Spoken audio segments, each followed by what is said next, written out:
មិនថាអ្នកណាមកពីណាក៏មិនអាចផ្លាស់ប្ដូរក្តីស្រឡាញ់ដែលបងមានចំពោះអូនបាននោះឡើយក្នុងចិត្តបងគឺមានតែរូបអូនម្នាក់គត់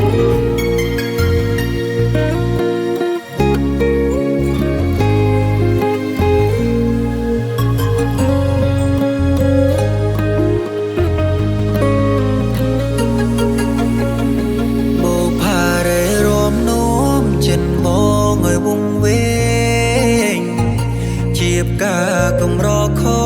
ក្លាយពីនារីផ្សេងជាស្រីខ្មែរចំស្បាយស្រអែមនឹងសង្វេងអន់តែងចង់បាននាងថ្នាក់ធ្នមនាងស្អាតទាំងព្រមធ្វើឲ្យរៀងបែកដីធំជៀនពេលយំក្រមដោយស្បៃអន្តកាសុំលឹងមើលខែឃើញមុខអូនពេញនេត្រា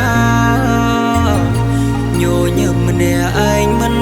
ដឹងថ្លែងប្រំនាងណាខ្ញុំលួចស្នេហានោះបូផាតែមួយរាល់ថ្ងៃដេកព្រួយខ្លាចនាងបានអ្នកផ្សេង